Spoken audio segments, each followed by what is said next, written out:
Nkwanirizaako gwe munnange akyagyekuumiddeko ensi Buganda anti munnange ensi Buganda kuno kwe kwaffe Kabanda Musoke ow'ennabalanga Bukoba Kyaggwe akaala Matendo nze nkubuuzaako nateera olunaku olwaleero akansubire nti munnange oli bulungi.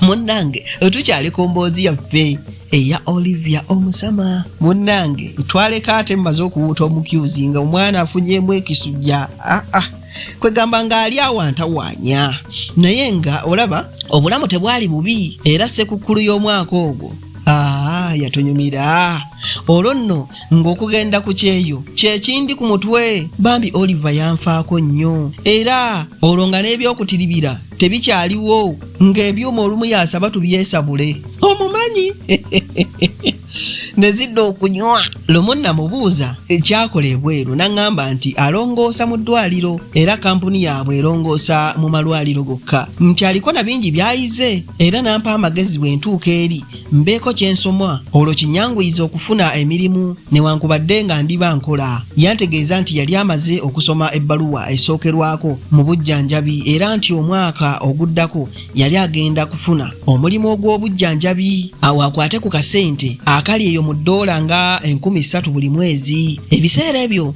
nga bw'obalamu ddoola 3,000 zaali zibalirirwamu obukadde ndowooza nga 10 mu za Uganda era kati ndowooza bwe bukadde nga 24. Engalo zansiirawo nga nange mbigasegaseemu awo era nga mbalamu nti mu myaka egiddako nange ndiba nnyingiza era nga mbala ku ddoola. Gwe nga nange ndi musama tobimanyi twali obulamu ne tuzunga kumpi eggwanga lyonna olwo ng'omusama wange mwefunzizza ate naye ampambye ebbuba ng'alina ttani namba nga buli simu enkubirwa ayagala amanye ekyogerwa.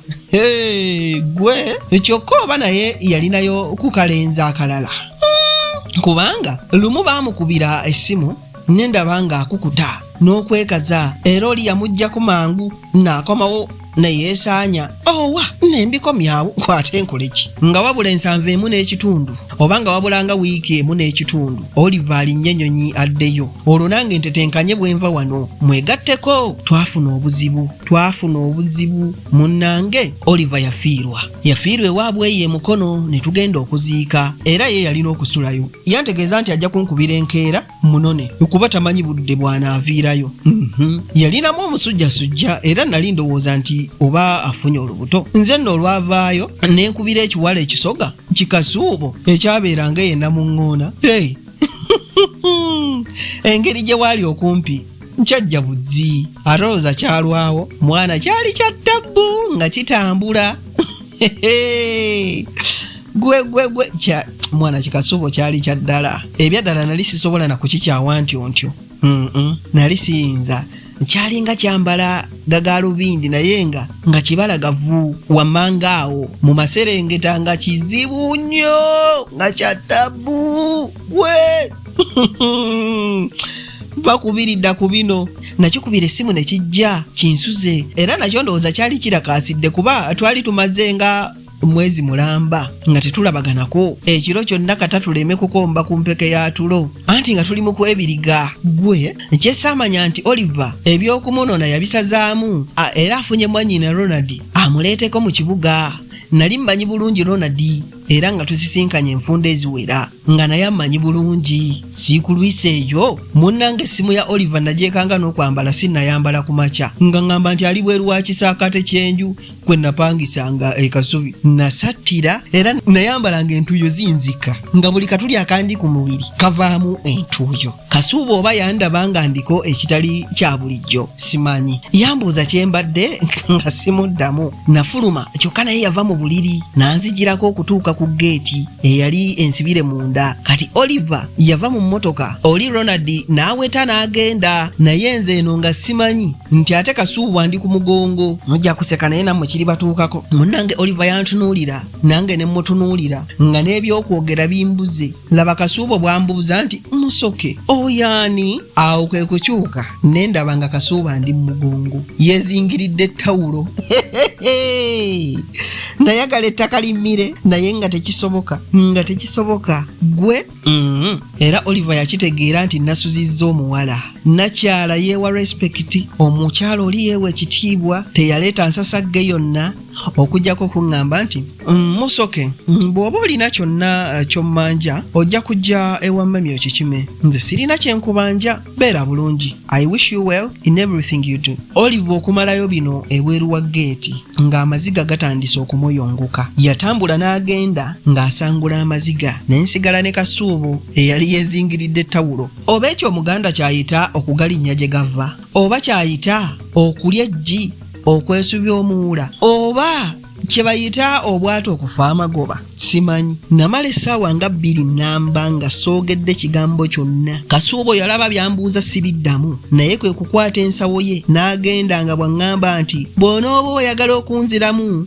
ononnoonya, I won't bother you anymore. Kasuubo ne bwe yandigenze yali tannuma nnyo, naye Oliver kumpi bwe bwali obulamu bwange obudde obwo ebyaddala yali anneesizze nga nange nfunyeemu ekigamba nti oba ono ye mukyala eyantonderwa. Kati laba buli kimu bwe kyali kiyiise, omukwano gwali guweddewo ate nga n'ebyokugenda ku kyeyo mu Amerika nabyo awo we bikomye. Nonnange waayita ennaku 2 nenkubira Oliver essimu, teyali mubi n'agikwata naye ng'akaaba bukaabi, neetonda buli kimu naye nga Oliver yagaana okundaba, yagaana nga nsiibula ku ssimu yaŋŋamba nti Musoke, I love you despite the distance. I knew you didn't love me but nze mbadde nkwagala era nakati nkwagala, wadde ndi mu bulumi kimanye nti nkusonyiye buli kimu kyonkoze, naye ebyange naawe bikomye. All I need is to love somebody who also loves me. Naye Mukama bw'atyo bw'asazeewo. Ebigambo ebisembayo Oliver yabyogera bw'akaaba era nga n'eddoboozi lyali terivaayo bulungi okutuusa lwe yaggyako essimu. Omutima gwannebbika, sibalimba amaziga gange gava wala, naye ku olwo natonyezayo ku maziga nga 2 okuva mu liiso lyange erya ddyu. Amalala neegumya bwegumya nenga kunya ne gatajja. Okumanya Oliver yali muwala mulungi nnyo era yali anjagala. Bwe yali anaasimbulanga enkeera okuddayo yankubira essimu n'ansaba tusisinkane. Nasitukiramu era nagenda nkankana. Twasisinkana we Namugongo eri wansinga ku kiggwa ky'abajulizi eky'abakristaayo. Yaŋŋamba nti Musoke, oli musajja mwesigwa era ekyo nkyebaliza Katonda. Nkuyise kukwebaza olw'ebyo byonna byonkoledde era n'okukusiibula kubanga enkyanzirayo. I don't know whether I will find somebody like you again. I have had it all. Ensobi zikolebwa abantu era nze nkusonyiwa wadde kyannuma ne kati kikyannuma era omutima gwange teguwonanga. Musoke, mu butuufu wankutula omutima that day, wankutula omutima. Oliver yakaaba n'enzija y'akatambaala ne musangula kyokka nga nange nno mpulira ebiyengeyenge bijja. Yakwata mu nsawo n'aggyayo ebbaasa omwali ssente n'azimpa. Nazimuziririra n'enzisenda ne zimuddira. Namugamba nti Oliver, saagala ssente zo. All I need is you. I love you. Era njagala pulogulaamu zaffe zonna zigende mu maaso.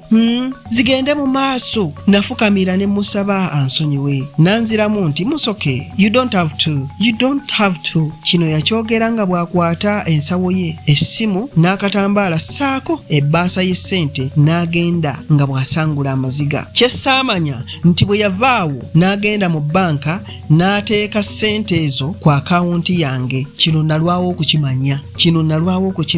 Munnange nga wayise nga wiiki nnamba nagenda e Makerere awo munda mu university okugyayo ku kasente. Engeri omusana gwa January gye gwali gumpiseemu eyo gye nalabira ssente ze nali sisuubira ku akawunti yange. Okusooka nalowooza nti oba aba bbanka baakoze ensobi. Naddayo enkeera okukebera ku ATM yange nga ndabeera balansi yooyo. Munnange nga nzizeeyo eka ebirowoozo byanzijira. Ne ngenda mu internet cafe nempeereza Oliver email nga mubuuza oba ye yateeka ssente ku akawunti yange. Oliver olowooza yaddamu email yange. Okumala omwezi mulamba kyokka nga ssente tezivangako ku akawunti. Oluvannyuma yanziramu nga yeetonda olw'okulwawo nti kuba ntatera kubeera nnyo ku email ye yantegeeza nti ako kaali kasiimo kange era nti yali tayinza kugenda nga takampadde. Okuva olwo tetuddangamu kuwuliziganya era simanyi Oliver gy'ali neewa nnyina ekituuza saddayo olw'okutyayo, kyokka ennyumba za Oliver ez'abapangisa ennajeera weeziri era buli lwe mpitako eyo nzirengera oba lumu nzija ensiba omutima mbuulirize nnyinizo gy'ali. Munnange omusama bw'atyo nga mufiirwa. Kaakati munnange awo simanyi kirala kye muba mwagala ngatteko ku ebyo era emboozi eno keekome wano akati mmwe mutseke kubanga mmwe tekibatuukangako. Nange kanzire nabalanga bukoba kyaggwe n'ennaku yange tuliddiŋŋana olulala ng'ate nkuwa ebirala. Ayi Katonda nkoma Namulondo.